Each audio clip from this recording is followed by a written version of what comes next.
बिस्मिल्लाहिर्रहमानिर्रहीम। अस्सलाम वालेकुम। फर्स्ट ईयर आज आपकी एक्सरसाइज 4.5 क्वेश्चन नंबर 8 है इसका। स्टेटमेंट गिवन है the sum of three numbers in geometric progression is 38 and their product is 1728।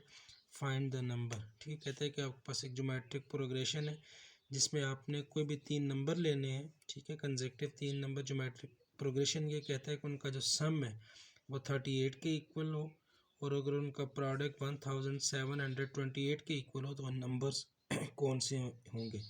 ठीक है, तो आपने अपनी मर्ज़ी से कोई भी तीन नंबर लेट कर लेने हैं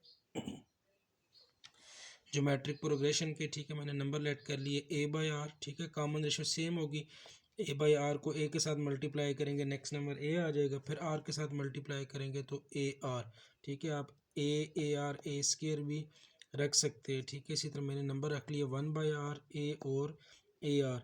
अब पहली कंडीशन ये है कि उनका जो सम है वो गिवन है 38 के इक्वल। ठीक है, तो सम फर्स्ट तीनों नंबर्स जो गिव आपने लेट किए A by R plus A R is equal to 38। इसको सिंप्लीफाई कर ले। वन का डी ए का डिनोमीटर 1, ए आर का डिनोमीटर 1, तो तीनों का एलसीएम आर के इक्वल आ जाएगा। तो नॉमिनेटर में टर्म में बन जाएगी A R plus A R square. ठीक है, divided by R is equal to 38। Cross multiply करते हैं तो A plus A R square is equal to 38 into क्या आ जाएगा आर के इक्वल।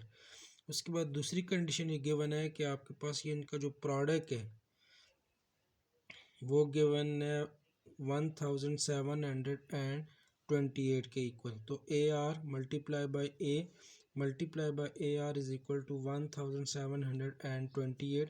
तो ए मल्टीप्लाई बाई ए आपके पास A cube into R divided by R is equal to 1728 के इक्वल। तो इधर से आर कैंसिल, तो A cube is equal to 1728 के इक्वल आ जाएगा।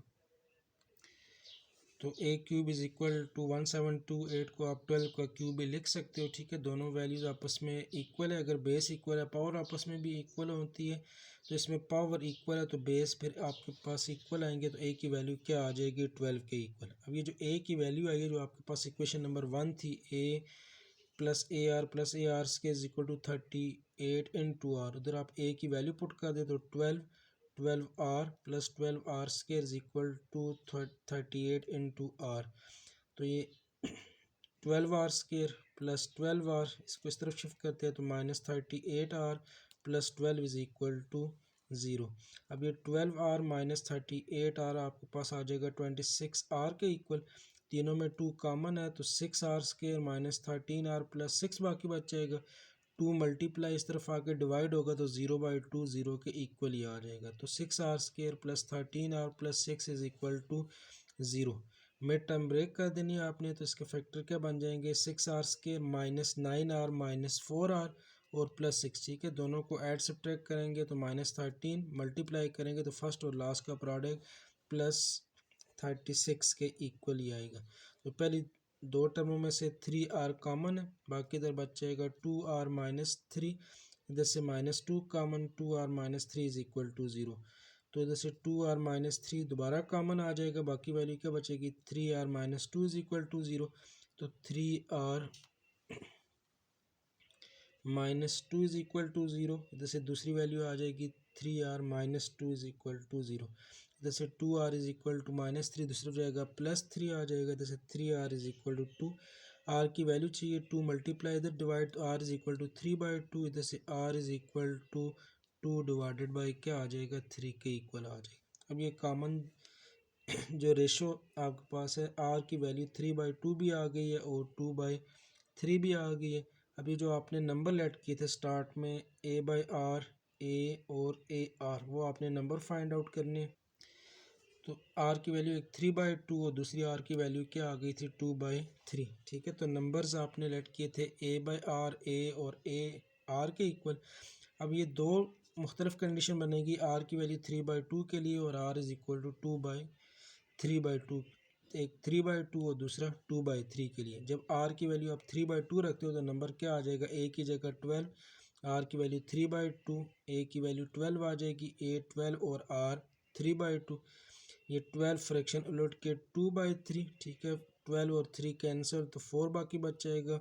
4 इंटू 2 8, नेक्स्ट 12, और ये 2 3 ज़ार 6 और 6 3 ज़ार 18, ठीक है। इसका मतलब है जो आपने नंबर लेट किए थे वो आपके पास 8 12 और 18 होंगे। जब आर की वैल्यू आप क्या रखोगे 3/2, और आर की वैल्यू अगर आप 2/3 रखते हो तो ए की वैल्यू 12, आर की वैल्यू 2/3, इधर ए की जगह 12, 12 इंटू ए की वैल्यू 2/3, ये सिंप्लीफाई होकर आपके पास 18, नेक्स्ट 12 और नेक्स्ट क्या आ जाएगा 8 के इक्वल। इसका मतलब है कि जो आप नंबर लेट करोगे ए बाई आर, ए और ए आर, वो आपके पास 8 12 18 होंगे, या 18 12 या 8 के इक्वल आएंगे। नेक्स्ट एक्सरसाइज का क्वेश्चन नंबर 14 है। कहते हैं the sum of first 6 term of geometric series is 9 time the sum of first 3 term, find the common ratio.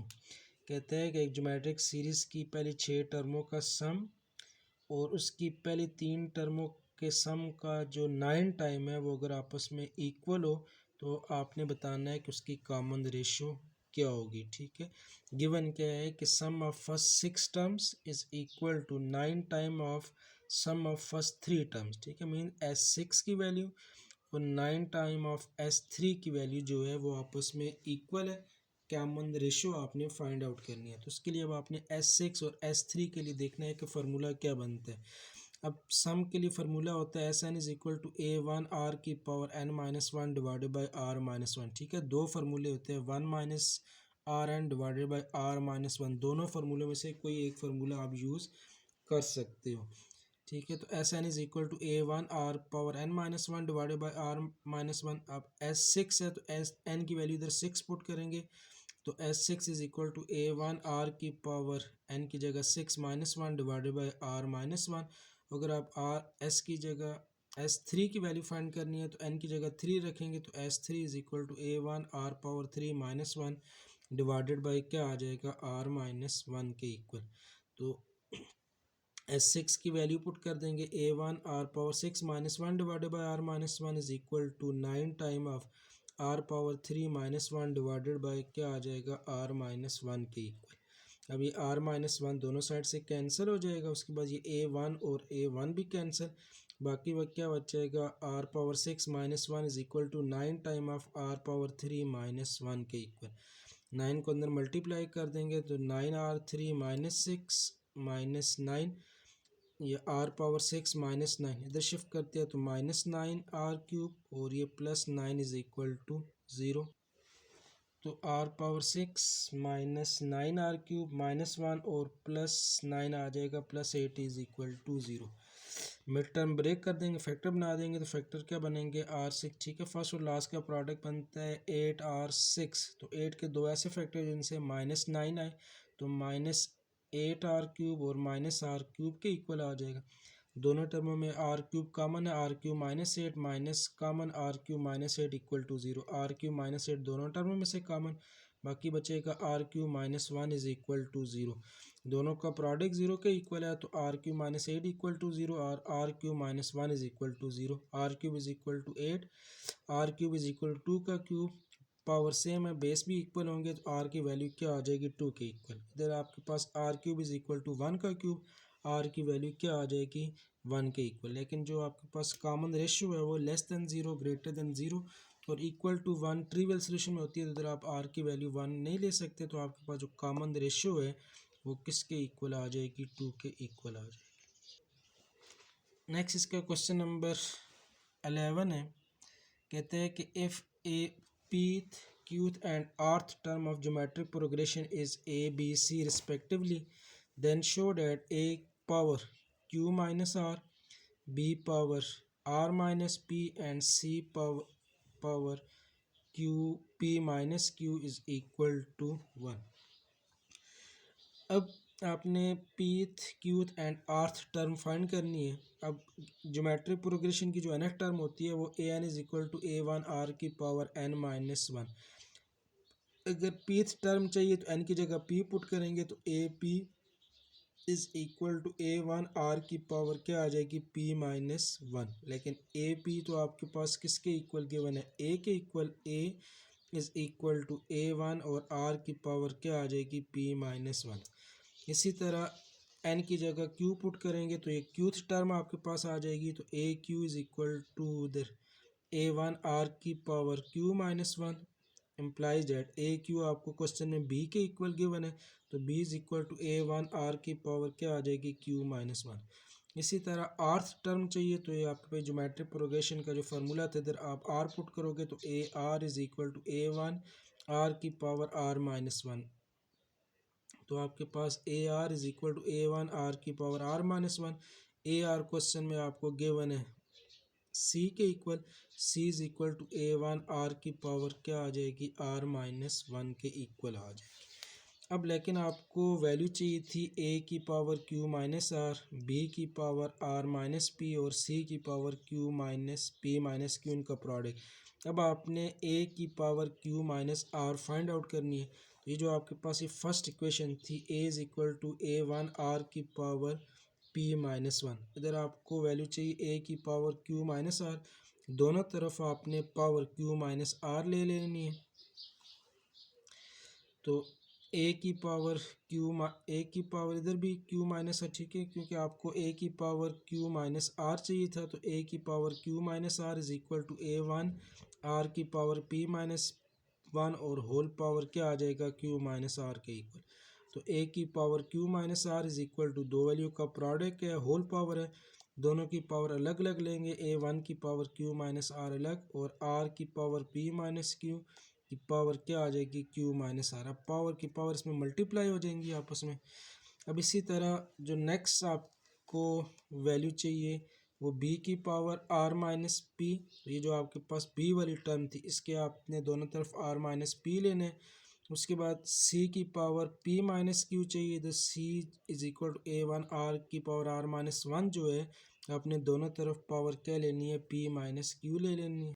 Next आपको चाहिए था कि b की पावर R-P की वैल्यू चाहिए थी, तो इक्वेशन नंबर 2 से आपके पास b किसके इक्वल आ जाएगा A1 R की पावर Q-1। आपको b की पावर R-P चाहिए, तो दोनों तरफ पावर आपने R-P ले लेना है। तो b की power R-P is equal to इधर से A1 की पावर अलग लेंगे, A1 की पावर R-P और R की power Q-1 whole power R-P। अब ये पावर पावर के साथ मल्टीप्लाई होकर B की power R-P is equal to A1 की power R-P multiply by R की पावर Q-1 इंटू क्या आ जाएगा R-P।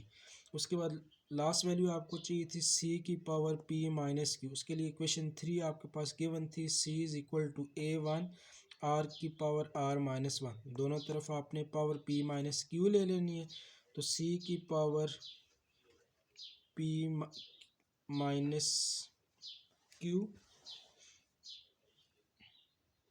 C की पावर P-Q क्या आपके पास इधर आ जाएगा C की power P-Q is equal to A1 R की पावर R-1 होल पावर क्या आ जाएगी P-Q। तो A1 की पावर P-Q, R की पावर जब अलग लेंगे पावर पावर के साथ मल्टीप्लाई, तो R की पावर R-1 मल्टीप्लाई बाय क्या आ जाएगा P-Q के इक्वल। लेकिन आपको जो क्वेश्चन में प्रूव करना था वो आपको गिवन था कि आपने A की power Q-R multiply by B की पावर R-P और C की पावर P-Q का प्रोडक्ट फाइंड करना है। तो ये आपके पास जो तीनों इक्वेशंस आ गई है, इक्वेशन नंबर 4, 5 और 6, आपने A की पावर P-Q की वैल्यू पुट कर देनी है मल्टीप्लाई बाय B की पावर R-P, उसके बाद मल्टीप्लाई बाय C की पावर P-Q की वैल्यू पुट कर देनी।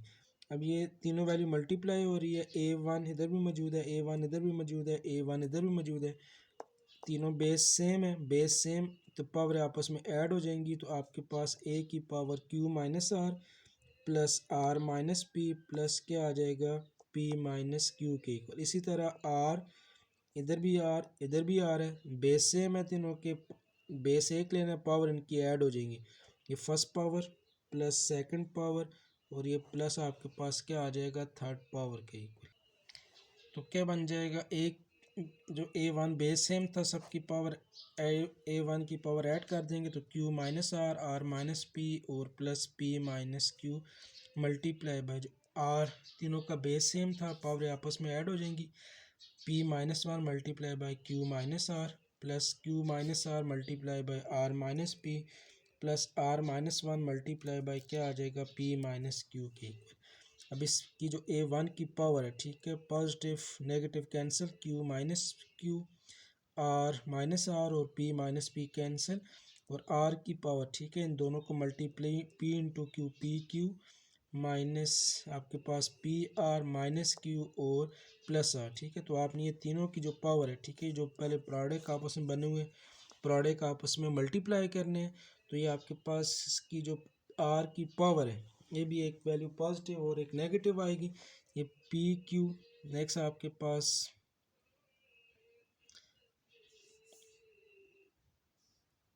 पी क्यू के साथ कैंसिल हो जाएगा, ठीक है। उसके बाद पी आर और plus P R cancel, minus Q plus Q cancel, plus R minus R cancel, plus Q R और minus Q R cancel, minus Q P और प्लस पी क्यू आपस में कैंसिल। तो इधर भी A1 की power zero multiply by R की power भी क्या आ जाएगी, ज़ीरो के इक्वल। अब something power zero is equal to one, तो आपके पास A की power zero one multiply by R की पावर ज़ीरो भी क्या आ जाएगी, one is equal to one, ठीक है। तो ये चीज़ आपने प्रूव करनी थी कि A की power Q minus R multiply by B की power R minus P multiply by C की power P minus Q is equal to one. Next इसका क्वेश्चन नंबर 12 एक्सरसाइज का कहते हैं find a infinite geometric series whose sum is 6 and side that each term is 4 time the sum of all the term that follow by it. कहता है कि आपने एक infinite geometric series find करनी है जिसका सम किसके इक्वल हो, 6 के इक्वल, और उसकी जो हर टर्म है वो अगली टर्म जो जो अगली टर्मों को फॉलो कर रही है वो उसके क्या हो, 4 टाइम के इक्वल हो, ठीक है। तो इसमें तो पहली कंडीशन जो आपके पास एक गिवन है कि जो एस इन्फिनिटी है, ठीक है, उसका सम गिवन है किसके इक्वल, 6 के इक्वल, ठीक है। जो आपके पास जो इनफाइनाइट ज्योमेट्रिक सीरीज है उसका सम गिवन है 6, तो S infinity is equal to 6 आ जाएगा। तो एस इन्फिनिटी आपके पास आ गया 6, ठीक है। एस इन्फिनिटी किसके इक्वल होता है, A1 divided by one minus R is equal to 6 time is equal to 6, ये जैसे A1 is equal to 6 time of क्या आ जाएगा, 1 माइनस आर के इक्वल। इसकी फर्स्ट कंडीशन थी। सेकंड कंडीशन ये थी कि जो हर टर्म है वो जो अगली टर्मों का 4 टाइम है वो उसके इक्वल आ रहा है, ठीक है। अब इस चीज़ को ज़रा समझना है, पहले मैं इसको आपको रफ वर्क में समझा के फिर आपको क्वेश्चन के ऊपर लेके आता हूँ। अब कंडीशन क्या थी कि इसकी जो हर टर्म है वो अगली टर्मों के 4 टाइम के सम के इक्वल, मीन जो आपके पास A1 इसकी होगी वो किसके इक्वल आएगी, 4 टाइम ऑफ। अब इसके बाद A1 जिन टर्मों को फॉलो करता है किसको, A2 A3 अप टू सो उनके सम के equal, A2 plus A3 plus A4 plus up to so on, ठीक है। जो A1 होगा वो किसके इक्वल होगा, A2 plus A3 plus A4 plus up to so on उसके 4 टाइम। और इसकी तरह जो A2 होगा वो किसके इक्वल आएगा, 4 time of the term follow, ठीक है। अब A2 किन टर्मों को आगे फॉलो कर रहा है, एक के बाद A2 के बाद वाली टर्म है, ठीक है, A3 plus A4 plus A5 plus up to so on. इसी तरह जो A3 होगा वो किसके इक्वल होगा, 4 time of A4 plus A5 plus A6 plus up to so on, इसी तरह कंटिन्यू, ठीक है। ये इसकी स्टेटमेंट थी कि इसकी जो अगली जितनी भी टर्में हैं वो 4 टाइम ऑफ, फॉर एग्जाम्पल जो A1 है 4 टाइम ऑफ नेक्स्ट टर्म के सम के इक्वल, इसी तरह जो A2 है वो 4 टाइम ऑफ नेक्स्ट टर्म के सम के इक्वल, इसी तरह A3 जो है वो 4 टाइम ऑफ नेक्स्ट टर्म के सम के इक्वल होंगे। तो इसी तरह जो आपके पास एक सीरीज़ बन जाएगी, आपके पास एक कंडीशन, तो A1 is equal to 4 time of A2 plus A3 up to so on. इसी तरह A2 जो होगा वो 4 time of A2 plus 4 time of A3 plus A4 plus up to so on. अब इसी तरह ये जो आपके पास एक पहले आपने इक्वेशन लिखी है A time A1 is equal to 4 time of A2 plus A3 plus up to so on. इसको अगर आप लिखो तो A1 is equal to 4 time of A2 आपके पास किसके इक्वल होती है ज्योमेट्रिक प्रोग्रेशन में A1 into R, A3 A1 R square, A4 A1 R cube plus up to so on. अब ये A1 इज इक्वल टू, अब ये 4 टाइम ऑफ A1 सब में मौजूद है, A1 कॉमन, बाकी इधर क्या बच जाएगा R plus R square plus R cube plus up to so on. अब ये A1 दोनों साइड से cancel, 1 is equal to 4 time of, अब ये R plus R square plus R cube plus up to so on, ये आपके पास infinite geometric series बन रही है। क्यों? पहली टर्म आर है, आर को आर के साथ मल्टीप्लाई करेंगे, आर स्केयर को आर के साथ मल्टीप्लाई करेंगे, R cube up to so on. इसका मतलब है कि ये आपके पास ज्योमेट्रिक सीक्वेंस है और उनका सम है, ठीक है। R square R cube up to so on, ये आपके पास ज्योमेट्रिक प्रोग्रेशन बनती है, उनका सम गिवन है, इनफाइनाइट है, तो ये आपके पास इनफाइनाइट ज्योमेट्रिक सीरीज आ जाएगी। इसमें जो पहली टर्म है वो आर के इक्वल है, कॉमन रेशो किसके इक्वल आएगी, कोई भी दो कंसेक्टिव टर्म की रेशो, ठीक है। R2 डिवाइडेड बाय आर, ये भी आर के इक्वल आएगा, R3 डिवाइडेड बाय R2 करते हो फिर भी आर के इक्वल, फर्स्ट टर्म भी आपके पास आर के इक्वल है, कॉमन रेशो भी आपके पास आर के इक्वल ही आ जाएगी। तो एस इन्फिनिटी का जो फार्मूला है वो आपके पास किसके इक्वल होता है, A1 divided by 1 minus R के इक्वल। तो 1 is equal to 4 into A1 की value R divided by 1 minus common ratio भी आर के इक्वल है, तो इसको क्रॉस मल्टीप्लाई कर लेंगे तो आपके पास वैल्यू आ जाएगी 1 is equal to 4R divided by 1 minus R, cross multiply करते हैं तो 1 minus R is equal to 4R, minus R को इस तरफ शिफ्ट करना है तो 1 is equal to 4R plus R, या 1 इज इक्वल टू 5R के इक्वल। आर की वैल्यू चाहिए 5, मल्टीप्लाई इस तरफ आके क्या हो जाएगा डिवाइड, तो 1 by 5 is equal to R, या आर इज इक्वल टू क्या आ जाएगा 1 बाई 5 के इक्वल।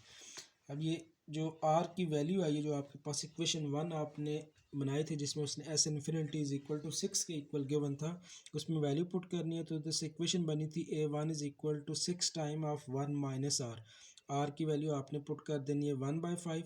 अब ये 1 जो है इसका डिनोमिनेटर कुछ भी नहीं है तो 1 ही होगा, तो 1 बाई 1 माइनस 1 बाई 5, एलसीएम लेंगे तो 5 माइनस 1 डिवाइडेड बाई 5 के इक्वल आ जाएगा। तो A1 is equal to 6 into 4 time 4 by 5, तो S A1 is equal to 6 into 4 24 divided by क्या आ जाएगा 5 के इक्वल आ जाएगा।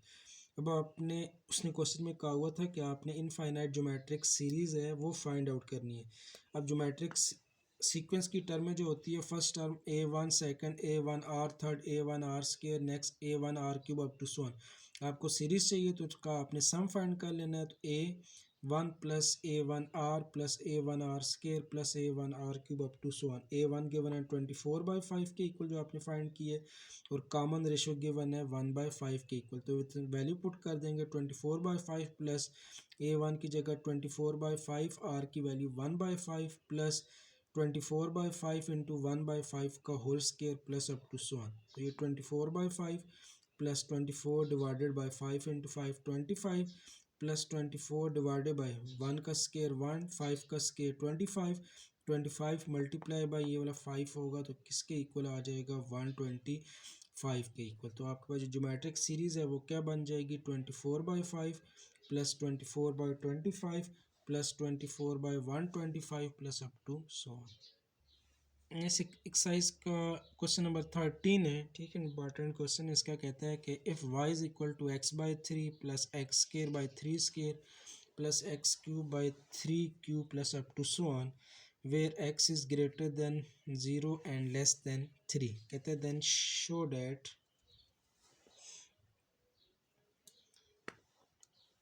then show that x is equal to 3y divided by 1 plus y।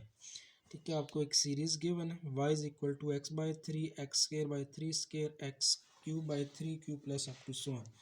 अब ये जो आपके पास सीरीज़ है एक्स बाई 3, इसको आप होल स्केयर में भी लिख सकते हो, एक्स बाई 3 का होल स्केयर एक्स बाई 3 का whole cube plus up to so on. ठीक है, तो ये आपके पास एक इनफाइनाइट ज्योमेट्रिक सीरीज़ बन रही है। क्यों? इसमें पहली टर्म एक्स बाई 3 है, सेकंड टर्म एक्स बाई 3 का स्केयर है, थर्ड एक्स बाई 3 का होल क्यूब। अब इसमें कॉमन रेशो है वो सेम आ रही है, ठीक है। इसको सॉल्व करते हो तो एक्स बाई 3 का square divided by x plus three, तो एक्स बाई थ्री एक कैंसिल, बाकी क्या बचेगा एक्स बाई थ्री। इसी तरह थर्ड डिवाइडेड बाय सेकंड करते हो तो फिर भी आपके पास आंसर क्या आएगा, एक्स बाई थ्री के इक्वल ही आएगा। तो कॉमन रेशियो सेम है, तो ये आपके पास ज्योमेट्रिक सीक्वेंस बनेगी, और ये सम है तो ये आपके पास इनफाइनाइट ज्योमेट्रिक सीरीज बन जाएगी। इसमें जो फर्स्ट टर्म है वो एक्स बाई थ्री के इक्वल है, और जो कॉमन रेशियो है वो भी एक्स बाई थ्री के इक्वल ही आ रही। तो ये आपके पास इनफाइनाइट ज्योमेट्रिक सीरीज, तो इसका सम किसके इक्वल होता है, A one divided by one minus R के इक्वल होता है। वैल्यू पुट कर देंगे, ए वन की वैल्यू आपके पास एक्स बाई थ्री के इक्वल है, divided by one minus R की वैल्यू भी क्या आ जाएगी, एक्स बाई थ्री। अब ये डिनोमिनेटर में जो आपके पास फ्रैक्शन आ गई है one by one minus x by three, इसका एलसीएम लेंगे तो ये three minus x divided by क्या आ जाएगा, थ्री के इक्वल। तो y is equal to x divided by three, nominator multiply by ये फ्रैक्शन उलट के थ्री डिवाइडेड बाई क्या आ जाएगा, थ्री माइनस एक्स के इक्वल। थ्री थ्री के साथ कैंसिल, तो y is equal to x divided by क्या आ जाएगा, थ्री माइनस एक्स के इक्वल। बाकी क्या बचेगा आपके पास, y is equal to x divided by three minus X, cross multiply करेंगे तो y multiply by three minus X is equal to X. तो three Y minus X Y is equal to X के equal. तो X Y को दूसरी तरफ shift करेंगे तो three Y is equal to X plus X Y आ जाएगा, दोनों में से एक्स कामन, तो three Y is equal to x into one plus Y. अब ये वन प्लस वाई इधर मल्टीप्लाई दूसरी तरफ जाके डिवाइड हो जाएगा, तो three Y divided by one plus Y is equal to x. इसको आप लिख सकते हो x is equal to three Y divided by one plus Y के इक्वल। ठीक है, इसी तरह आपकी जो एक्सरसाइज है 4.5 ये कंप्लीट। इसका एक लास्ट क्वेश्चन जो आपके न्यू सिलेबस में शामिल है वो आपने खुद ट्राई करना।